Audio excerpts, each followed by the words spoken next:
Welcome to episode 330 of the Shared Security Podcast. And today we're going to talk about how both iPhones and now Android phones can warn you about secret trackers. Yes, so I also said Android. So Kevin, that means that, people that stalk you, you'll be able to know who's stalking you now. Or not, maybe not who, people are but stalking me. I don't know. I feel like people might stalk you. I don't know why. Because you have an Android phone and you're Kevin. So that's it. Yeah. He's dared so many people, That's some right. of them are going to take him up on it. That's right. Yes. I don't think it's really stalking if I've dared you to do it. Oh, okay. And fair enough. We'll try Maybe one of those enough. things that, who was it? There was an episode where somebody social engineered you anyway, never mind. That was Alyssa. Alyssa, yeah. Yes. I figured Wow. after she did it, we could do it, so. Well, I did get to see Tom at RSA. He could have dropped a tracker in my bag then. Maybe I did. Yeah. Maybe I did. I won't don't know yet because Android won't know. devices don't support this yet. Right. They will. And we're not even into the episode yet. I mean, this is just the highlights. No, we're not. I'm still in the I know, intro. this is like so the table this of is contents. Wow. I know. Because we have more than just that to talk about. We actually have our Aware Much segment with Scott, who's going to summarize the findings from the 2024 Verizon Data Breach Investigations Report, or lovingly known as DBIR in the Or industry. DBIR, if we. DBIR, yes. Who So, says DBIR? yeah. I don't know who says DBIR, but apparently we're going to say DBIR now. No, So- we're not. Yes, please, can we? No. So if you didn't know about DBIR, well, it's one of the I think one of the best research reports that comes out every year about how companies are being breached. So always good stuff to talk about. But before we get into that, as you have probably just heard, they kind of introduced themselves, but my co-hosts, Scott Wright and Kevin Johnson, obviously are here. Hey. The gang's back together. Yeah. Since we already started talking.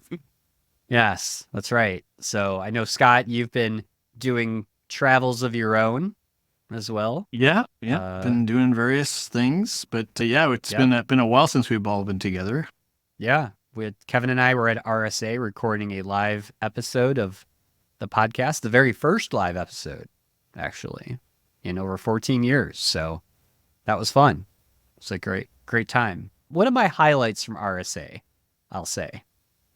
Of course I enjoyed it. I enjoyed it. I always love catching up with you. I wish we had been able to connect more. But, it was a busy week. I heard AI was a big thing. It's always crazy. ShowMeCon was awesome. I got back from ShowMeCon yesterday. Oh, ShowMeCon, very nice. Bluntly, ShowMeCon is my, I think if I had to pick just one conference, ShowMeCon, and I'm talking from a speaker and as a sponsor. Okay. ShowMeCon is the best one for us. We get more work out of ShowMeCon than any other conference. Now, that's great. I challenge every other conference that has me coming out to make that better. Oh. So, Okay. Well, with that, why don't we jump into our first story, which is Apple and Google have now collaborated to develop a new standard called Detecting Unwanted Location Trackers, or DOLT. I love the acronym. Good marketing term. Yeah, which is basically it's a feature to detect Bluetooth trackers. So, like, any of those. I mean, there's so many like trackers these days. Like, there's Tiles, there's AirTags. I mean, there's just so many. So Apple says it's coming out with iOS 17.5, and Google plans to make it available on Android 6 and later devices. So it sounds like it's not quite out yet. Well, I think Apple actually has an Apple. app for Android, right, that you can use to detect AirTag. Can you know? Is there? I think there is. It said something in the didn't know. article. In one of the articles. I'm not an Android user. Kevin is, but I don't you know. say that like it's dirty. I don't. I respect your Android use. I do. I always have. Overall, I think this is probably a good news story for people who are worried about, I would say, opportunistic threats, right? So I agree. I think it wasn't clear, but it seems like tracker manufacturers have to kind of play nice, right? They have to use a protocol or something in order Well, for they don't them have to. They don't have to. That, Okay. and I actually think that's an important distinction. Yeah. And I'm happy to see that many of the well-known find my device manufacturers, I think is a nicer way to put it, have come out and said, we're going to support this. That's good, because there is zero requirement right now, as far as I can tell, to support this, right? Like, yes, Android and iOS will support it, but if the tracker itself doesn't work with the protocol. Yeah, but I'm wondering why any either Apple or Android can't just say, there's this Bluetooth device that I see all the time. I don't know what it's doing, but it's always around, and are you aware of it? Do you want it? Or is there anything you want to do with it? Right. So the problem there is going to be false positives. Sure. And alert fatigue. Because how many Bluetooth devices do you have in your house? I know, but as soon as you say, I don't worry about this, or somehow figure out, okay, I think I know what it is, you should be able to say, okay, mute that one, and then I'll give you an example of why that's going to cause problems for non-technical users. I recently moved into a house, and when I moved into the house, I was able to get AT&T fiber, set it up. It has an app and all this kind of stuff, and it alerts when a new device connects to the wireless network. Okay, so I set it up, and on the very first day, I had like 10 things connect to the wireless network, which is actually low, right, for me. I still have devices that are from moving and whatever that are powering up and connecting. So over the last couple weeks, I'm just getting relatively tired of seeing the AT&T app say, device, right? And I know what's happening. I know what did it. So the idea that I got a new phone or I got an upgrade to the phone and all of a sudden it started alerting me at every Bluetooth device that may be around the house. Like, I have a ton of Bluetooth devices that they're just on. They're not connected to anything. And every time I go and disconnect, like I turn off the Bluetooth, the next time I patch the device, Bluetooth turns back on and my phone would alert me. I get what you're saying, but I think that it would have the opposite impact just due to the sheer number of Bluetooth devices. It's not an easy problem, but I just thought, if you're relying on the device manufacturers to follow a protocol, then there's still going to be the rogue manufacturers, that people can buy stuff from that will be able to subvert it. Yeah, that's possible.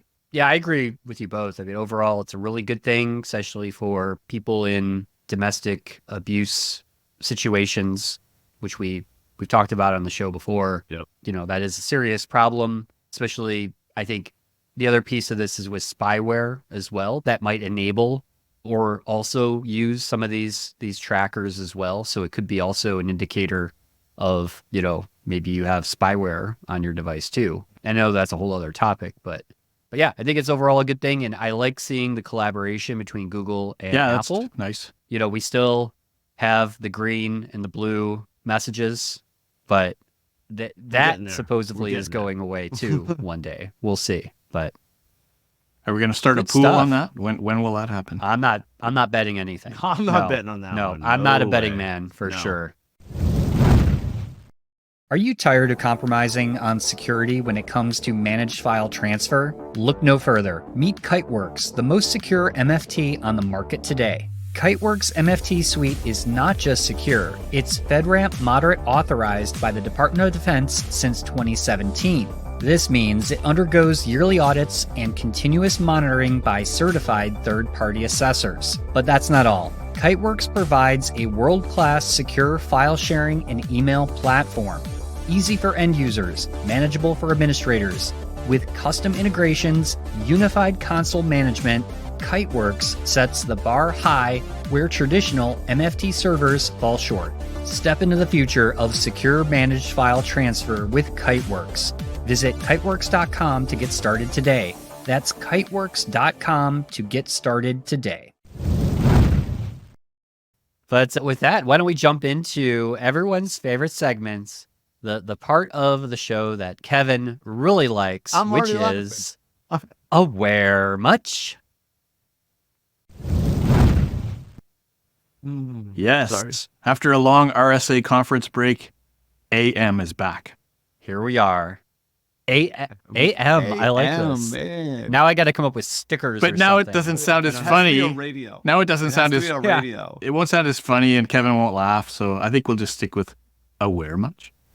Anyway, brought to you by ClickArmor, the cybersecurity training platform designed to fill the gaps between training delivery and your phishing assessments and live threats. Today, we're covering the Verizon DBIR, Database Investigation Report God. for 2024, which is always interesting. Some of the interesting stats that we can discuss are things like 55 days is the average time for an organization to remediate 50% of their critical vulnerabilities following a patch. So that's a mouthful, but it's kind of That's a long shocking, time. yeah, for critical vulnerabilities. Yeah. And I guess What else? Yeah, I mean that depends. First of all, just on that one item, it sort of depends, I guess, on the size of the organization as to how surprised you should be, right? I mean, some smaller organizations may not, unless they're using managed service providers. But the MSPs hopefully are not guilty of this. We probably wouldn't be surprised to hear that some don't do that either. But I think ransomware and extortion accounts for 32% of the breaches and an average loss of $46,000. I'm not sure how they calculate that, because you hear from IBM and Poneman, it's $4 million per breach, right? Yeah. But yeah, anyway. Indirect risks from third parties are increasing by 68% related to hosting and data custodians. That's an interesting one too. I mean, a lot of cloud-based administration, of your services could maybe fall into that. I'm not sure. But also there were some, I guess, vague but interesting observations on artificial intelligence impacts on the threat landscape. So did you guys pick up anything from that in terms of AI? I mean, I'm not surprised. I mean, besides all the AI hype, right? I mean, this is yet another piece of research that shows attackers really aren't using AI in their attacks yet. I mean, I'm sure there's cases, but it's not as widespread as like everyone saying, oh my gosh, they're using ChatGPT to craft phishing emails, right? I mean, they don't have to. Yeah. Because it's easy to do it without any AI. I was actually explicitly doing some searches to figure out, was there anything in there that weighed more heavily on helping the attackers through AI or the defenders, right? And there really wasn't any definitive trend that way. The last and most important one for me is 75% increase in incidents that are human related. So if human, I don't know what that means where you were before, but if you're at 90% before and you increase by 75%, you're way over 100%. Anyway, I'm not sure where that comes out, but it's still a startling number. So we let it think in, how long has phishing been the number one attack vector, right? 5 years, Forever? 10 years? Yeah, at least. I think that I think one of the things, and we've said this, I feel like I'm repeating myself. I am repeating myself. I think there's two things that I find interesting here.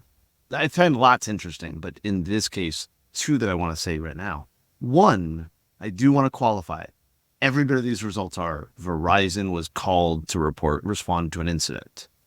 And That's correct. I go back to my question, and I've not seen an answer. I've looked. I'm not going to claim I looked well, and that is, are people not calling on ransomware as much as they were because they've just decided to wipe the machine and move on, right? Yeah. That would skew numbers, and that's okay. Right. And then the second thing that I think is really interesting, I really think it's interesting how it's more extortion than encryption. Yeah. Yes. Hey, we've stolen this data. We're going to release it if you don't pay us. Right. Yep. That, and that to me totally makes sense that you would call somebody like Verizon or Mandiant or whatever for that, because now you have to figure out if they really have the data, right? Is the data yours? Stuff like that.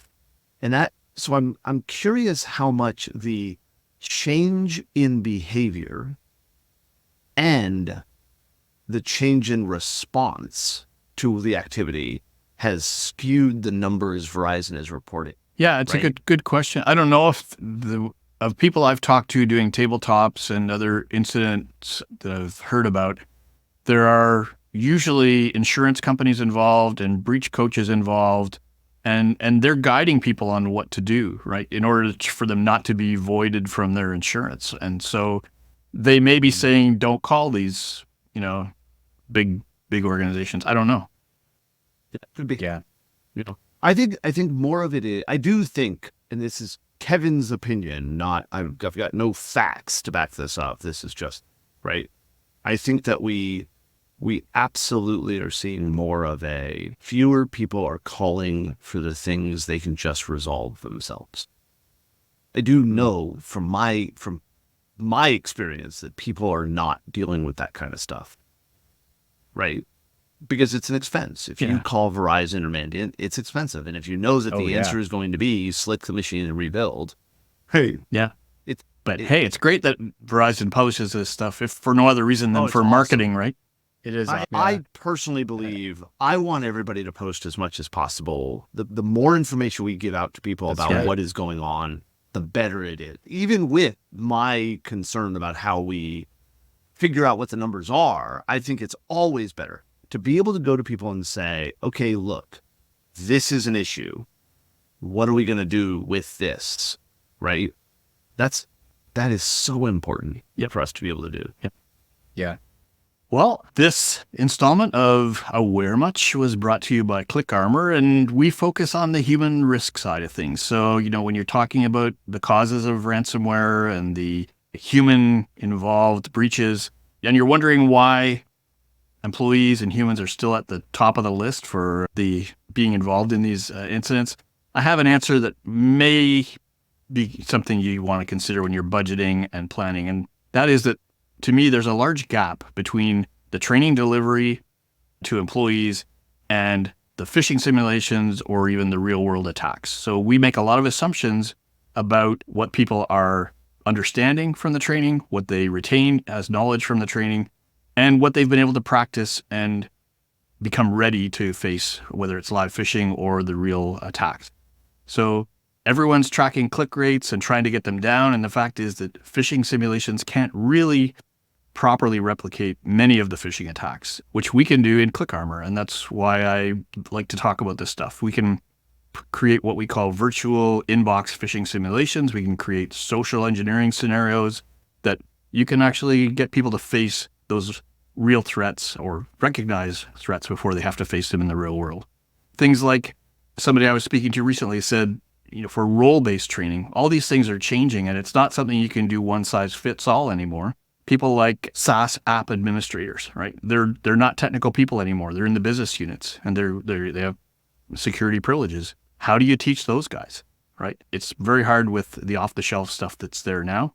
So that's the kind of stuff that we focus on at ClickArmor. And if you'd like to learn more, you can come and visit us at clickarmor.ca. And we'd be happy to show you some cool stuff. Thank you, Scott. It's a great segment. So I think that's all we have time for this week, gentlemen. I did want to announce one thing that I have new shared security stickers, and these are very special. They are shared security glitter stickers. Oh, I thought you were going to say 3D. I know. No, not 3D. Better than 3D glitter stickers. Glitter. So, all right. Except that the glitter doesn't come off. It's like, so it doesn't. You ever get that? Like you open up a box and there's like glitter in it or something, and it's like all over you. And no, I'm not really around glitter that much. No, since my kids got out of public school. Yeah. I've absolutely had that happen. So no. So it's not like that kind of glitter, but they're actually pretty cool. So we'll have ways to get those stickers on our website. And if you see us see me at a conference for Black Hat and DEF CON, I'll be there. So come find me. Actually, I gave out a bunch of stickers at RSA too. So I've got these. They all just look like, if you see these, they're like, they can be coasters or stickers. So yeah, your choice. Very cool. But, I should get one so I can put it on my laptop. I'll send you some, Scott. All right. Yes. Yeah. That would be awesome. All right, gentlemen. Well, thank you both as always. And for everyone listening, thank you for listening to the podcast. And until next time, stay safe, stay secure, and stay private. Thanks for watching or listening to this episode. If you'd like to help support the podcast and get early access to new episodes with no ads, plus many more exclusive benefits, become an official supporter of the podcast for only $5 a month. Visit sharedsecurity.net/supporter for more details.